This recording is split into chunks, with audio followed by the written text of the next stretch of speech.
యేసుక్రీస్తు వారి పరిశుద్ధ నామములో మీ అందరికీ నా ప్రేమ వందనాలు. ఈరోజు ఆరాధన వర్తమానానికై 72వ కీర్తనను మార్చి చదువుకుందాం. కీర్తనలు 72. దేవా, రాజునకు నీ న్యాయ విధులను, రాజకుమారునికి నీ నీతిని తెలియజేయము. నీతిని బట్టి నీ ప్రజలకును, న్యాయ విధులను బట్టి శ్రమ నొందిన నీ వారికి అతడు న్యాయము తీర్చును. నీతిని బట్టి పర్వతములను, చిన్న కొండలను ప్రజలకు నెమ్మది పుట్టించును. ప్రజలో శ్రమనందు వారికి అతడు న్యాయము తీర్చును. బీదల పిల్లలను రక్షించి బాధపెట్టు వారిని నలుగగొట్టును.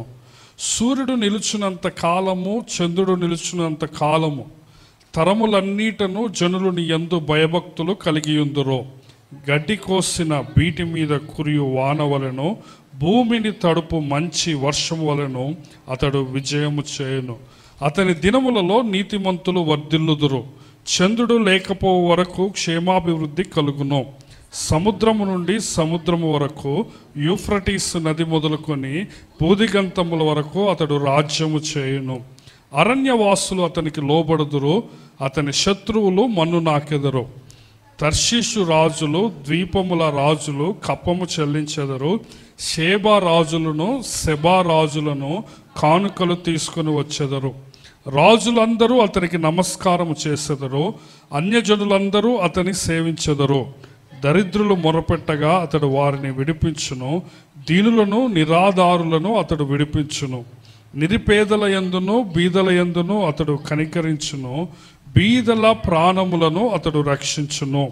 కపట బలత్కారముల నుండి అతడు వారి ప్రాణమును విమోచించును, వారి ప్రాణము అతని దృష్టికి ప్రియముగా ఉండును. అతడు చిరంజీవి యగును, షేబ బంగారము అతనికి ఇయ్యబడును. అతని క్షేమమునకై జనులు నిత్యము ప్రార్థన చేయుదురు, దినమంతయు అతని పొగడుదురు. దేశములోను పర్వత శిఖరముల మీదను సస్య సమృద్ధి కలుగును. దాని పంట లెబానోను వృక్షముల వలె తాండవమాడుచుండును. నేల మీది పచ్చిక వలె పట్టణస్థులు తేజరిల్లుదురు. అతని పేరు నిత్యము నిలుచును, అతని నామము సూర్యుడునంత కాలము చిగుర్చుచుండును. అతనిని బట్టి మనుష్యులు దీవింపబడుదురు, అన్యజనులందరూ అతడు ధన్యుడని చెప్పుకుందురు. దేవుడైన యెహోవా ఇశ్రాయేలు యొక్క దేవుడు స్తుతింపబడునుగాక. ఆయన మాత్రమే ఆశ్చర్య కార్యములు చేయువాడు. ఆయన మహిమ గల నామము నిత్యము స్తుతింపబడునుగాక. సర్వభూమియు ఆయన మహిమతో నిండియుండునుగాక. Amen, amen. యెషయి కుమారుడగు దావీదు ప్రార్థనలు ముగిసెను. ప్రార్థన చేసుకుందామండి. అందరూ దయచేసి తల్లో ఉంచండి. దేవుడు మనందరితో మాట్లాడులాగున మన ప్రభువుని సహాయం చేయమని అడుగుదాం. దయగలిగిన తండ్రి, ప్రేమగల ప్రభువా, గొప్ప దేవా, గొప్ప తండ్రి, మా నాయన నీ పాదములకు వందనాలు, స్తుతులు, స్తోత్రాలు చెల్లిస్తుంటున్నాం తండ్రి. నాయన ప్రభువా, ఈ విధముగా తండ్రి మీరు మాకు 11 నెలలు కాపాడి నాయన 12వ నెలలోని మొదటి ప్రభు దినానికి మమ్మల్ని తీసుకుని వచ్చారు.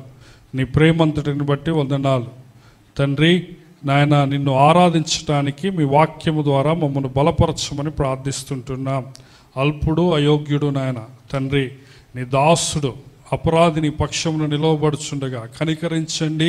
నీ కృపను మీరు దయచేయండి ప్రభువా. నాయన వచ్చిన ప్రతి ఒక్కరూ నాయన నీ ఆత్మచేత ప్రేరేపించబడి నాయన నిన్ను ఆత్మతోనూ సత్యముతోనూ ఆరాధించడానికి నాయన మేము నిన్ను సజీవుడైన దేవుడిగా తండ్రి చూస్తూ ప్రభువా నాయన నిజమైన దేవుడిగా చూస్తూ, సృష్టికర్తగా చూస్తూ, సార్వభౌముడైన గొప్ప రాజుల రాజుగా నిన్ను చూస్తూ నిన్ను ఆరాధించే కృపను మీరు మాకు దయచేయమని ప్రార్థిస్తూ తండ్రి ప్రభువా, మమ్మల్ని మేము తగ్గించుకుంటూ నీ నామాన్ని హెచ్చిస్తూ ప్రతి విధమైన నిరుత్సాహాన్ని, ప్రతి విధమైన ఆటంకాన్ని, ప్రతి విధమైన సాతాను కుతంత్రాన్ని యేసు నామములో బంధిస్తూ త్వరలో తిరిగి రానయ్యున్న యేసుక్రీస్తు వారి ప్రశస్త నామములో ఈ ప్రార్థనా మనవులన్నీ అడిగి పొందుకొని ఉన్నాము మా ప్రియ పరమ తండ్రి, ఆమెన్.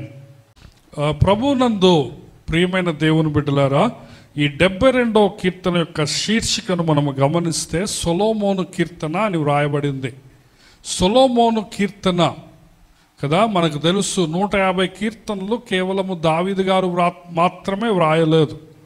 ఆయా భక్తులు రాస్తూ వచ్చారు. ఆసాపు కీర్తనలను మనము 73వ కీర్తన నుంచి చాలా చూస్తాం. కోరహు కుమారుల కీర్తనలు ఉంటున్నాయి కదా, మోషే కీర్తనలు ఉంటున్నాయి, సొలొమోను కీర్తనలు ఉంటున్నాయి.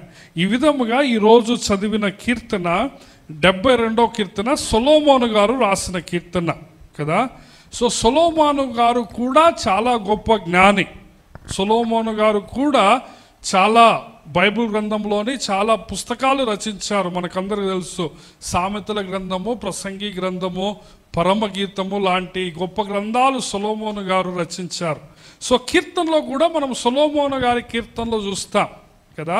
కానీ మనము నార్మల్గా కీర్తనలను దావీదు కీర్తనలు అని మనము జనరల్గా అంటాం. అంత మాత్రాన దావీదు గారు 150 కీర్తనలు రాశాడని కాదు కదా. సో ఈరోజు మనము చదివిన కీర్తన సొలొమోను కీర్తన.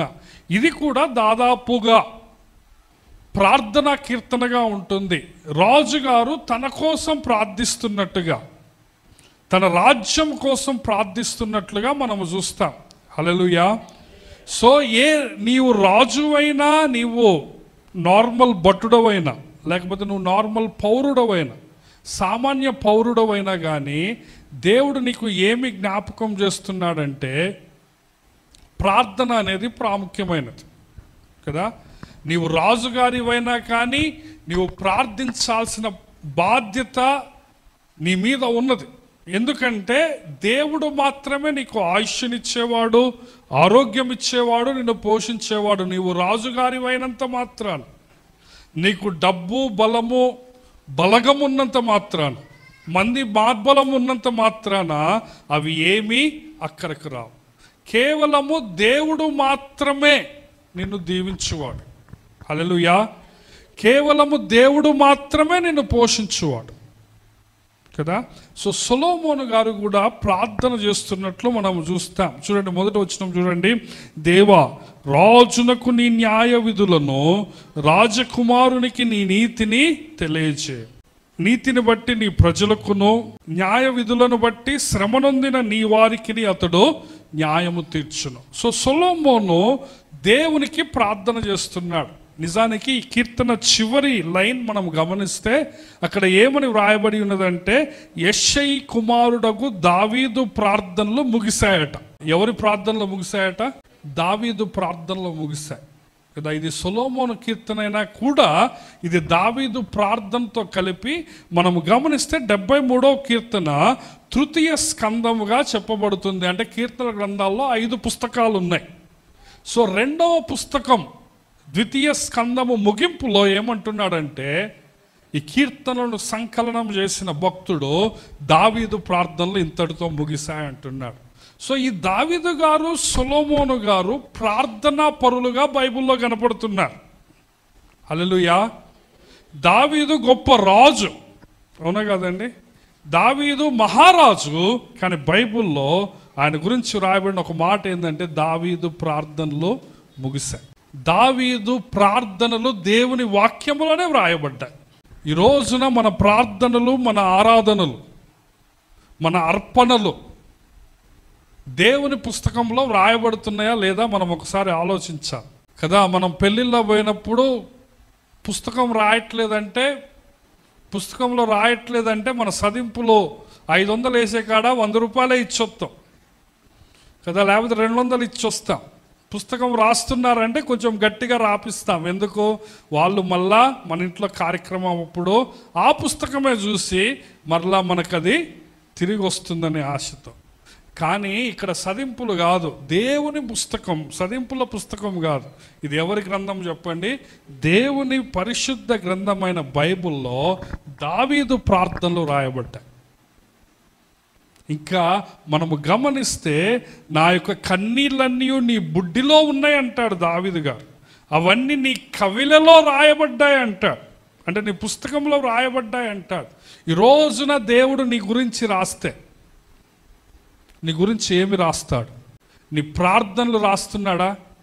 నీ యొక్క గొప్ప ప్రార్థనలు, నీ ఆరాధనలు, నీ స్తుతుల్లో, నీవిచ్చిన అర్పణలు, నువ్వు చేసిన పరిచర్య, నీవు ప్రేమతో చేసిన సత్క్రియలు, దేవుడు రాస్తున్నాడా? రాయటానికి ఆయనకి ఏమన్నా ఉంటుందా అసలు మ్యాటరు? సో ప్రార్థనలు కూడా దేవుని వాక్యంలో రాయబడ్డాయి. భక్తుడు ఏమంటున్నాడంటే, ఇంతటితో దావీదు ప్రార్థనలు ముగిశాయి. మనం చూసాం ప్రార్థనలు చాలా.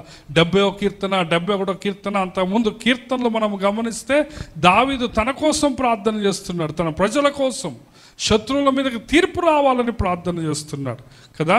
సో ఈ కీర్తనలోకి మనం వెళ్దాం. 72వ కీర్తన మొదటి వచనములో సొలొమోను తన కోసము, రాజుకు రాజకుమారునికి దేవుని న్యాయ విధులు, దేవుని నీతి, దేవుని యొక్క వాక్యము, దేవుని యొక్క ధర్మము తెలియాలని ప్రార్థన చేస్తున్నాడు కదా. ఇక్కడ సొలొమోను నుంచి మనం ఒక మంచి విషయం ఏం నేర్చుకోవాలంటే, తన కోసం ప్రార్థన చేసుకోవటం మాత్రమే కాకుండా తన కుమారుడి కోసం ప్రార్థన చేస్తున్నాడు.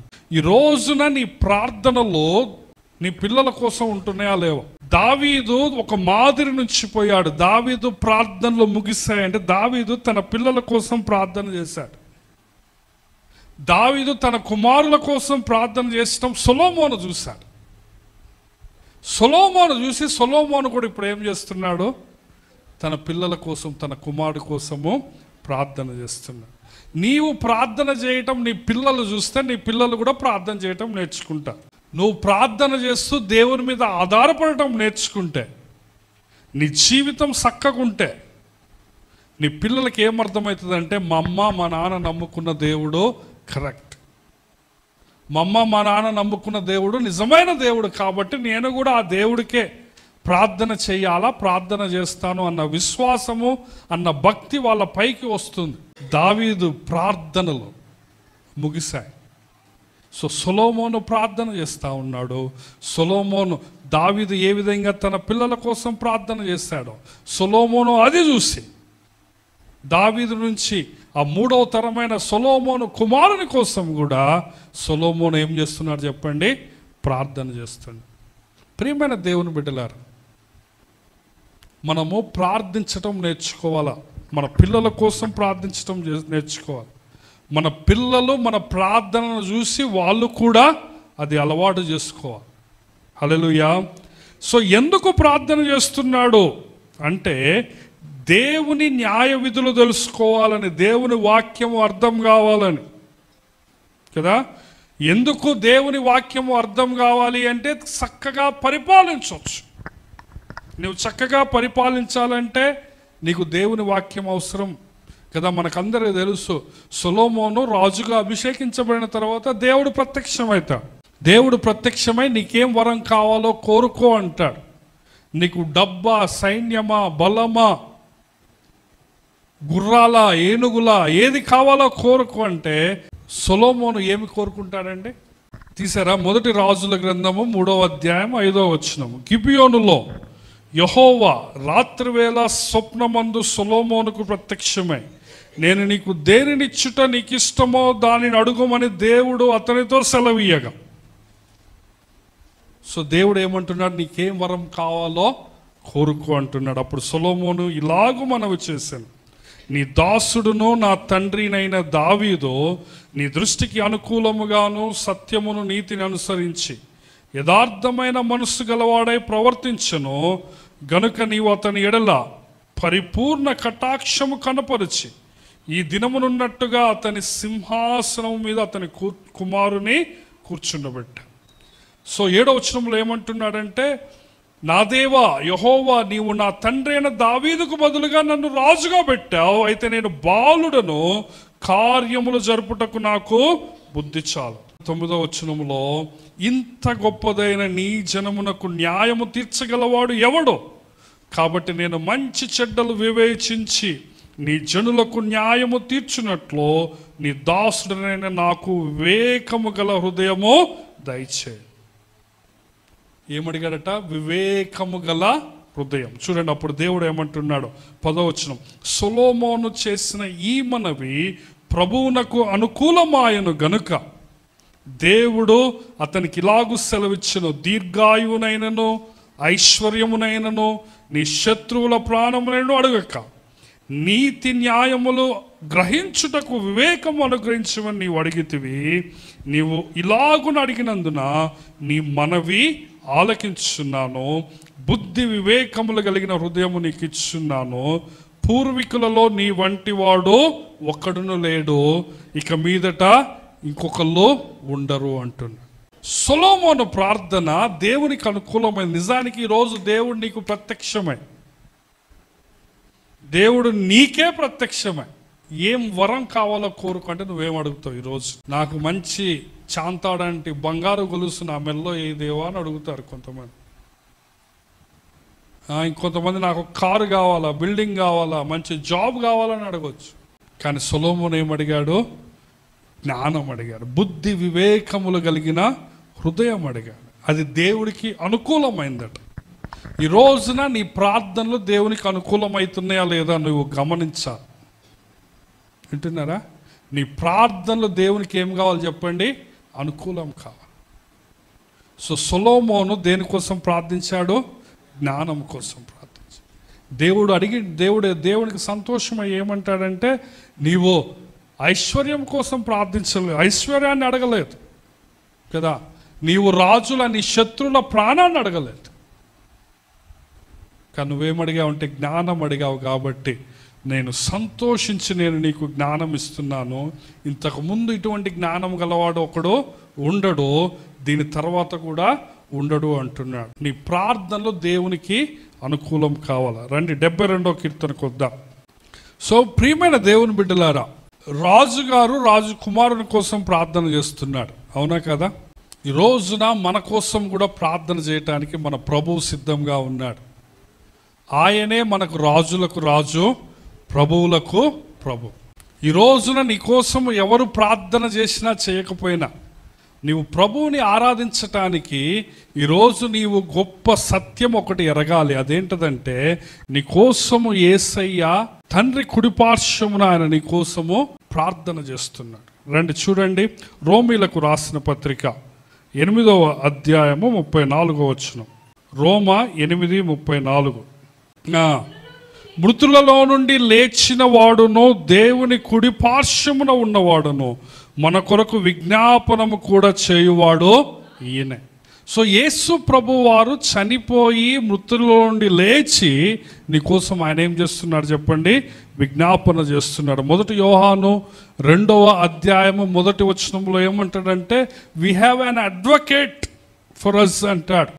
ఎవరైనా పాపము చేసినప్పుడు నీతిమంతుడైన యేసు ప్రభు అనే ఉత్తరవాది మనకున్నాడు. ఉత్తరవాది అన్న పదాన్ని ఇంగ్లీష్లో ఏమన్నారంటే అడ్వకేట్ అన్నారు, అంటే లాయర్. మనము పాపము చేసినప్పుడు మన తరపున ప్రార్థన చేయడానికి, మన తరపున మాట్లాడటానికి ఎవరున్నారు? మన కోసము యేసయ్య ఉన్నాడు. హల్లెలూయా. చూడండి, హెబ్రీలకు రాసిన పత్రిక 7వ అధ్యాయము 25వ వచనము. అక్కడ కూడా యేసయ్య మన కోసము విజ్ఞాపన చేస్తున్నట్లు మనము గమనిస్తాం. హెబ్రీ 7:25. ఈయన తన ద్వారా దేవుని యొద్దకు వచ్చు వారి పక్షమున విజ్ఞాపనము చేయుటకు నిరంతరము జీవించున్నాడు గనుక వారిని సంపూర్ణముగా రక్షించుటకు శక్తిమంతుడై ఉన్నాడు. కాబట్టి నీ కోసము నిరంతరము విజ్ఞాపన చేసేది ఎవరంటే యేసయ్య. హల్లెలూయా. యేసు ప్రభు నీ కోసము ప్రార్థన చేస్తున్నాడు. ఈ 11 నెలల్లో నీవు ఈ విధంగా సజీవుల లెక్కలో ఉన్నావంట. నీవు ఈ విధంగా ఆరాధించటానికి, దేవుని ఆరాధించటానికి ఈరోజు దేవుని మందిరానికి వచ్చావంటే అది కేవలము దేవుని కృప. కొంతమంది ఉంటున్నారు, సందు దొరికితే, కారణం దొరికితే మందిరం ఎగ్గొట్టాలని చూస్తున్నారు. ఎక్కడ ఏ కారణం దొరుకుతుందని వెతికి ఏదో కారణం పట్టుకొని మందిరాన్ని ఎగ్గొట్టే ప్రబుద్ధులు ఈ రోజుల్లో ఉన్నారు కదా. కొంతమందిని చూస్తుంటే ఎట్లున్నదంటే, దేవుడా నేను చర్చి ఎగ్గొట్టాలా, రేపు ఏదో ఒకటి నాకు పని పెట్టు అని అడిగేటట్టున్నారు కొంతమంది. అట్లాంటి భయంకరమైన రోజుల్లో మనం ఉంటున్నాం. ఎందుకు కొంతమంది ఆశీర్వదించబడుతున్నారు అంటే వాళ్ళు దేవునికి, దేవుని వాక్యానికి, దేవుని మందిరానికి మొదటి స్థానం ఇస్తున్నారు. సో ప్రియమైన దేవుని బిడ్డలారా, ఈరోజు ప్రభువుని నీవు ఎందుకు ఆరాధించాలంటే ఆయన నీ పక్షమును ఏం చేస్తున్నారు చెప్పండి? విజ్ఞాపన చేస్తున్నాడు. నేను 2వ వర్తమానంలో కూడా ఈ కీర్తనని కంటిన్యూ చేస్తాను. ఈ కీర్తనలో నుంచి మనం ఒక మంచి క్రిస్మస్ సందేశాన్ని వినటానికి దేవుడు నాకు ప్రేరేపణ ఇస్తున్నాడు. కాబట్టి మనము రెండవ వర్తమానంలో కూడా ఈ కీర్తనలో నుంచి క్రిస్మస్ సందేశాన్ని వింటాము. కాబట్టి మనమందరము ఆరాధన కొరకు సిద్ధపడదాం. ఈ రోజున ప్రభువుని ఎందుకు ఆరాధించాలి అంటే ఆయన నీ కోసము విజ్ఞాపన చేస్తున్నాడు. ఆయన మరణించి సమాధిని గెలిచి మృతిని గెలిచి పునరుద్ధానుడై పరలోకానికి ఆరోహణమై తండ్రి కుడి పార్శ్వమున కూర్చొని ఆయన నీ కోసం ఏం చేస్తున్నాడు చెప్పండి? విజ్ఞాపన చేస్తున్నాడు. ఇక నువ్వు ప్రభువుని ఎందుకు ఆరాధించాలంటే ఈ సంవత్సరంలోని చివరి నెలలోకి ఆయన నిన్ను ప్రవేశపెట్టాడు. చివరి నెలలో 11 నెలలు ఆయన నీకు తోడుగా ఉంది. కాబట్టి మనము ప్రభువుని ఆరాధిద్దాం. రండి, అందరూ దయచేసి స్థల్లో ఉంచండి, కళ్ళు మూసుకోండి. ఒకరి తర్వాత ఒకరము ప్రభువును ఆరాధించడానికి దేవుడు మనకు సహాయం చేయనుగాక.